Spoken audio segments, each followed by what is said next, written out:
Randall from Washington for 5 minutes. Thank you so much. You know, I'm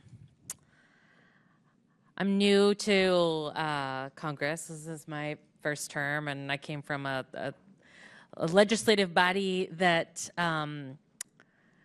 didn't have quite as heated debates in our committees, and we're generally fairly welcoming to our folks joining us to testify. So I want to say thank you to all of you for taking the time out of your schedule to come and share your experience with all of us and with the American people. I'm grateful for your time and for the work that you do in service of your communities and neighbors.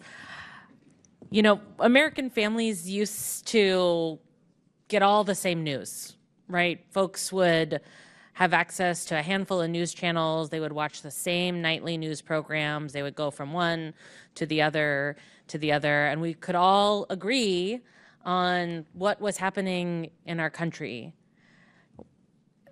We all used to operate from the same baseline of information, but today it is no secret that we are operating in a much more diversified and fractured media environment. The content space, the use of AI-generated content, Americans now have to be able to discern for themselves whether something they are hearing is true or not.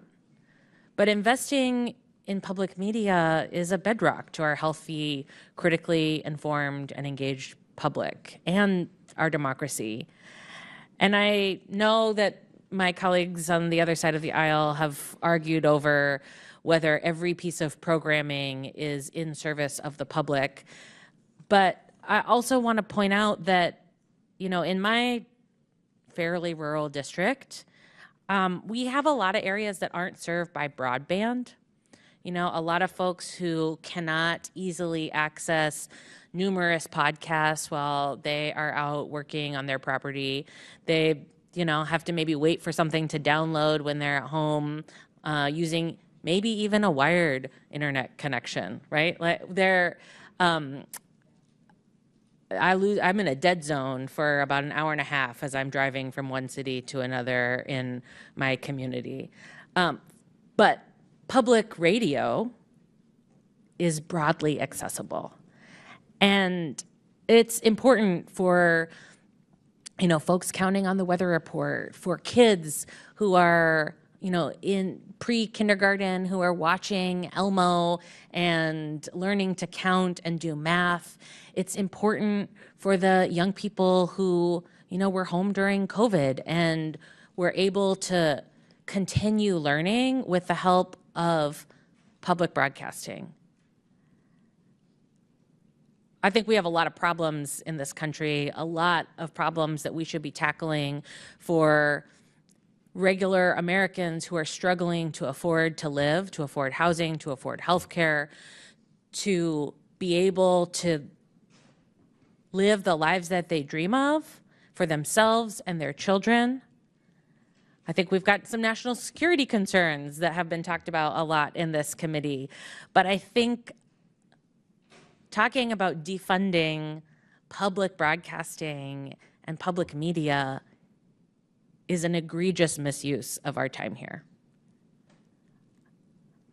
Mr. Ullman, when we talk about cutting funds for the Corporation for Public Broadcasting, we're talking about those local small stations that rely on that money. 70% of Corporation for Public Broadcasting funding goes directly to public radio.